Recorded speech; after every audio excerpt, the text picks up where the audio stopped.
Welcome to A New View. I'm Kim, and I'm here with Shira, Lee, and Juji. We are four friends, speakers, and professionals from different cultures, backgrounds, and age groups coming together to offer healing and inspiration. We're continuing our conversation with John Henry, a lifelong educator with the New Jersey School Board Association and certified radical remission coach helping others on their cancer healing journeys. Ladies, you all know that John and I are working on an empowerment curriculum to get into high schools. And a lot of this radical remission project, a lot of pieces of it come through in his work. And so I've been learning a lot about it. And it's not new to me because I have my own healing journey with a skin disease. So I understand it and I love it. John, and working with you on that curriculum and learning a lot about, you said earlier, when you went to the Omega Institute and you were working with all these people, you've shared stories with me about how hard it was for you in the area of suppressed emotion. I've heard stories from you, stories where you're bawling in this group of people and just so emotional and never really, in not letting it out for so much of your life, like what a powerful impact that had on you and how incredibly healing that was for you. And I would love for you to dive into that a little more and maybe share about your dad and the role he had in those suppressed emotions and that journey of the stuck energy and the stuck emotion in you that has to do with your cancer. I'd love for you to just delve into that a little bit. So, yeah, I'm happy to. And this is where the vulnerability part comes out in John, right? This is, and, some personal stories, but I believe after reflection about dealing with cancer, you have to go back in your life and look at things and occurrences that stick in your head. And some are not so upfront. For example, talking about my father was a very tough guy. He was a good man, a great provider, but he was very tough. He was very old school. And I was probably around 8 or so. And I'm just going to share this story. And this is kind of what set my strong suit, if you will. And sometimes when you set a strong suit for your life, like this is who you are and you're going to win and you're never going to lose, it helps. And in some cases, it doesn't help. So I was probably 8 years old or so, and the neighborhood bully, so to speak, grabbed me and kind of beat me up, right? And my father saw that because it was right outside of my backyard, and he beat me up for losing. And I remember his words. He said, "Don't you ever lose again." I was devastated that instead of him like, "Oh, are you okay?" giving me a hug, talking me through that. What did you learn? It was none of that happened. It was like 2 beatings back to back. And I remember being very, upset, but I got really angry inside. And from that day, I missed this part. 2 days later, I saw that same kid and I returned the favor to him because I was so angry that that's what I did. It wasn't right. I was 8. It's just the way it played out. And, I couldn't go up to him. It wasn't like you're 8 years old. You're not negotiating with the bully and saying, "Hey, let's work this out. Let's be friends." It's like, that's the only thing that we knew when we were young is that let's beat each other up. And it's like, we understood that's how we communicated, if you will. So from that point on, I didn't lose too often. I became this athlete, and everything I did, I was good at in terms of athletics. I had this strong sense of, competition. Even in my work ethics, always to win or to be the best. And that you can't be, and that's a lot of pressure on somebody. So I was creating these emotions inside of me, to have this, you can't lose attitude. And I think that was toxic to me in a way over the years. It served me well with, when in competition, when I was playing sports and you had this, I can't lose kind of attitude. You're going to go into any game or situation with that. It's great. But, what did that do in vulnerable situations? It was almost like there's 2 opposite ends of the, opposite sides of the coins. There has to be a balance in that. And I wasn't balancing, and I was all about winning, and I wasn't being vulnerable, going back to that. So and suppressed emotions with other things that came up in my life, like people who may have hurt you, for example. My father was who he was. You know, he was a very tough man. I didn't come to understand who he was until I was about 27, 28, and then he passed away. So I never had that opportunity to really sit down when he was older and less fired up about being a strong dad, and he was getting to be older. We never really chatted about it. So that opportunity was missed. You know, there's that song, and I remember hearing the song for the first time. It was by Mike and the Mechanics, In the Living Years. Like, he never got a chance to tell his father that he loved him. I was just thinking about that song literally 5 seconds ago. Wow. Holy wow. Yeah. Well, that song is a very powerful song. And if you haven't heard the song, listen to it and look at the lyrics, because people do it now in the living years before it's too late. Get it out. And so I never had the opportunity. That was over. I missed opportunity. I didn't know how. And that's why Kim and I and Dana are going to do this book, because I'm telling you, students, younger people need to understand that there's tools that you can do to get in a place to deal with your emotions, whether it's fear, anger, resentment, if you're being bullied. And maybe some of that will actually help the people who are bullies not to be bullies anymore. You know, because they're being more mindful of people that they're bullying. You know, so, you know, I'm really into that, and that we're going to do this. I'm hoping it's going to make a difference. But I think the suppressed emotions is one of the more difficult ones in this. And coincidentally, in the 10 healing factors, only 3 of them are physical. You have the exercise, you have nutrition and herbs and supplements, right? And the changing your diet radically. The rest are all emotional. Increasing positive emotions, decreasing negative emotions, releasing suppressed emotions, things like that. It's all emotional. That's all that it's about, you know. And they even say, like, you know, you can look at some people who are in their 80s and 90s and still are smoking a pack of cigarettes a day, and like, what is it about them that's, you know, it's not always in what you eat and what you physically are doing. Up here. It is a huge part of it. Yes. In your head. Yes. Yep. I was going to ask you, John, because you were talking about suppressing emotions, and then how you like how that led you to this curriculum that you guys are creating together. I'm trying to formulate a question, because all of us in the Love group, you know, we were motivational speakers mostly for young girls, because we can speak to that, right? We remember what it was like being a young girl. We can remember what it was like being a teenager, and how that affected us into adulthood because of the things that we learned to repress back then. Like, what is your viewpoint about how we could do differently with young boys? Like, what is it that you want to communicate, not just to parents, but to schools and to the children themselves, in terms of like what it means to be a man in this day and age? That's a really, really good question, and a really big question. Mm-hmm.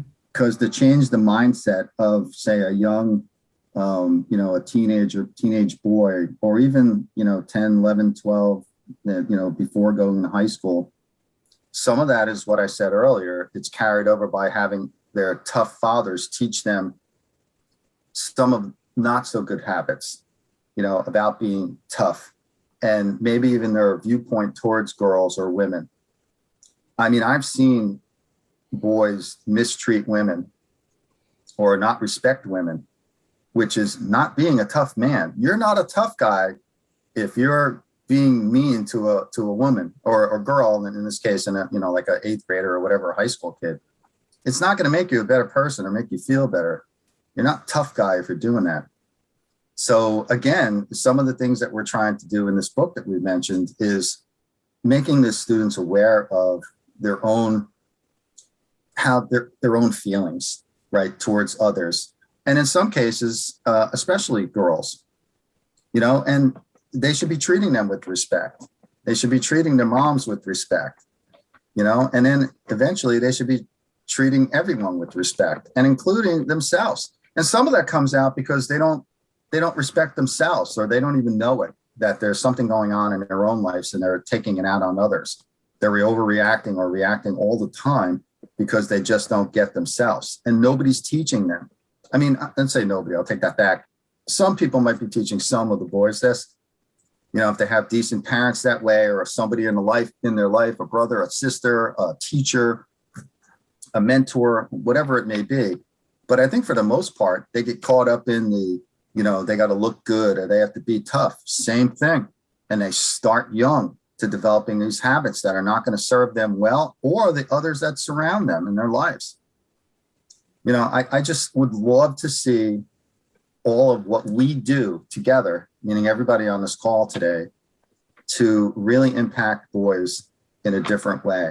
So they learn that they don't have to be this tough kid, growing up.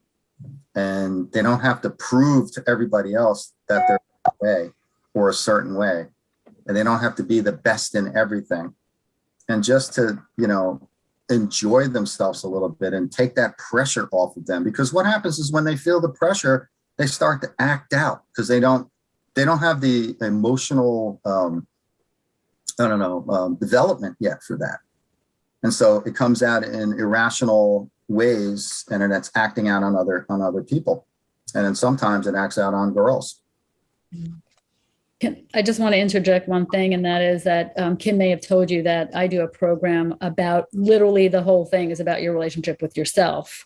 And it is geared towards women, but I always do it with mothers and daughters, because to me, it's like you can teach a child a concept, but if you yourself are not modeling that behavior, then kind of all bets are off, And so it's really important, and I'm sure you know this, it's not really a question, it's more of a statement, that we have to have stronger role models for our children. So that's why, teaching the educators to start adapting some of these concepts and doing the hard work. It's not an overnight thing. These are like chiseling away at old beliefs and putting new things into practice. So it's, but I always think about, like, we want the next generation to be smarter, stronger, more aware than we are. So we have to start that work now. Yeah, I agree. But that's in any, all right, I'm in public education, and starting young, you don't start in high school, it's too late. Totally. Right? Change behaviors. If you want better learning, if you want them to pass a test, if you want them to have life skills and communication skills, you don't start in high school, it's too late. You start young. And I'd love to see the things that we're talking about today as curriculum in schools. It should be, and again, this is just my opinion, part of every school. And so at a young age, to start learning about these things, to make sure that every boy and girl has this information, as we call it, the tools that they need to get through life situations. Because let's face it, life is an up and down roller coaster ride sometimes. It could be wonderful, and that sometimes we think maybe it's our perception, but it could be horrible, or it's whatever we make it. We talk about meaning making, right, Kim? So, yep. But we could talk about that, this here, and it doesn't look good and it's not good, but how do you deal with it then? What are the tools that we can teach our children and their parents and the teachers? Because teachers are going in with content knowledge only, unless they're a very specific and specialized teacher. And they might be counselors to deal with the emotional side, but imagine every teacher having the tools to be able to deal with the situation and integrate it into the curriculum when they're having discussions about history or math or anything like that, that it could be just somehow put in place to make a difference. And eventually, after 4, 5, 6, 8 years of that kind of learning, it becomes a habit for the students to just have these tools and be able to react to them and deal with situations that inevitably will come up in their life. What a beautiful world it would be. Amen. John, right before COVID started, we had done our second professional development day in a Long Island school for the staff. And it really, really showed me how much the teachers and staff need it, even more than the children, even more than the students, and the trickle down effect for sure. I mean, all of the feedback and just the constant feedback that kept coming from my sister, who is a teacher, was a teacher there. It was so impactful. I just want to go back for a second. I wanted to just add that I went to the Institute of Integrative Nutrition, and I always viewed, I know earlier we were talking about the first piece that you could control, that was mostly in your control, was the food piece. And in school, I went into it thinking, I have psoriasis, and my journey is very roller coaster like. And I started off thinking that food was nutrition. And then it wasn't until I went through that curriculum that I realized that, oh, wow, nutrition being food is actually secondary. And what's primary is nutrition, is emotional nutrition. It's having a healthy relationship with yourself, with your body, with money, with other people, exercise, spirituality, all that stuff. And it really opened up my whole world. And from years of being on this journey, I can just see the importance of that over food. Like, food really is secondary. It's important. Don't get me wrong. It is important to eat healthy and clean. But it's secondary. And that connection with yourself and the work that you're doing on yourself to heal your cancer, getting these emotions out that you suppressed for most of your life, and just having that strong connection with your intuition and looking for good in other people and setting boundaries and, being more positive and all the things. It's what heals. It's what heals. It's loving yourself. It's love. And I just want to say thank you because, not long ago, you were telling me about a group that you did, the Radical Remission Project you did with a group of men, right? Wasn't that just recently? It was a book club, and there was several men joined, and then a lot of them dropped out, and it ended up being only one person. So really? Yeah, I mean, it was different reasons. One person was on, in Europe someplace, and the timing was off, and another person was in California, and one person was in Michigan, and so it ended up being one person. But what I was excited about that is because we were just not just going to talk about the 10 healing factors. We were going to do a deep dive as what it is to be a man and talk about all the issues that men have to deal with and some of the things we suppress and what we didn't learn when we were younger and we wish we did. And it started to go down that way, and then kind of people dropped off. But that's something I think is needed, is more of that. But that doesn't mean that we can't do that for younger boys, for example, to start early, as we just mentioned a few minutes ago. I think that's so needed, is to set the stage. But then I wanted to talk about what you said about COVID too. I think most of us were kind of emotionally compromised, in particular, in my world, teachers, I know teachers were, and what were they doing to heal themselves or to balance their lives to get through a day, week, month, year, for that matter? I think that people are still emotionally compromised from it. We're doing better. We're going through the motions. We're distracting ourselves with, doing more virtual. And now we're back to school and all of that. And we're wearing masks. But what are we really doing for our health, our emotional health, which is ultimately critical? There was going back to attitude is everything. When I worked with NASA, there was a poster that said, your attitude determines your altitude. Mm-hmm. And how high you want to go, it's really up to you. It's about choices, and you could choose or think that you want to do something, but what are you actually how are you going to get through that? You can say that you want to do something. You can hope, and Kim, we talked about this before about one of my daughters gave me a little plaque, and it said, hope, the only thing stronger than fear. And I love that. But I also realized that hope, as great as it is and is great to have, it's not a strategy. You need strategies. You need an action plan for you. You could do it alone or you could do it with help, but you have to have some kind of strategy. And there's different tools for different people in different environments, but you need to know what they are and how to get them and put them and implement them in your life. And going back to the students, it has to be done early. And including the teachers. Like, if you can do a whole entire school, it all falls, like Kim, you said it before, it's about love, right? And it's about those positive feelings. But I think everybody avoids those things because of the, you know, and what kind of world we're living in right now. There's lack of trust, there's fear, you know, all of those things are going on. There's uncertainty to the future. And those are big distractions on really what matters most is, you know, what we're going to do internally. This is an inside job for us, right? But instead, a lot of people are looking externally. They're on Facebook or Instagram, and we're being distracted by so many things, and we can't get our head out of it. You know, we got to get our head out of the clouds here and just look at what's going on right where we are. Yeah. You know, it's interesting, John, you just said uncertainty. And one of the big aha moments I've had in my life is that you need to be okay with uncertainty because everything's uncertain. Things could change on a dime all the time. So you have to be okay with that, and you have to accept that and go, just do today. Just do today. Well, living in the moment, right? Yes. Live in the moment. How do you teach that? Live in the moment instead of, oh my, you know, we all do it to an extent, and it does take practice, right?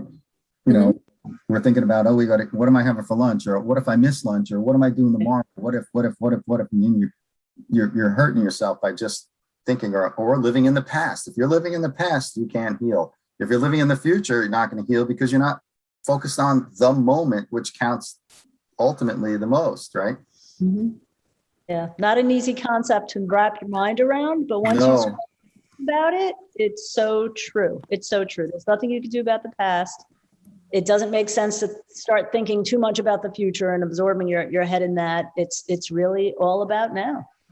And you know, like and I think that being said about living in the past, and you can't stay in the past and beat yourself up over it.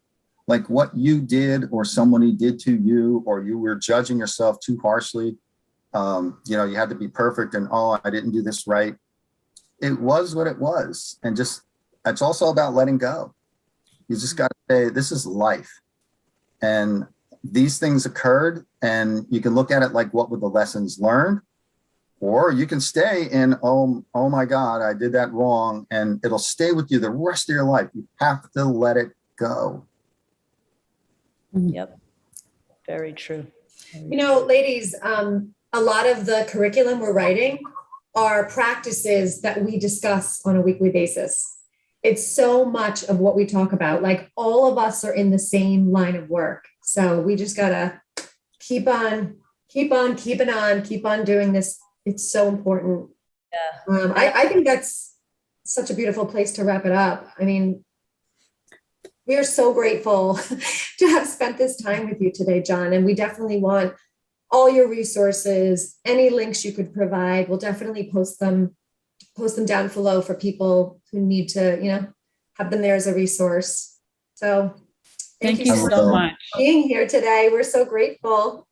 And we really hope that you've enjoyed our conversation as much as we did. I loved it. You know, again, we all do different things, but at the end of the day, we're all trying to help people and get resources out to people so they can improve their lives and feel happy, right? At the end of the day, right? Yeah. So, or healthy. Absolutely.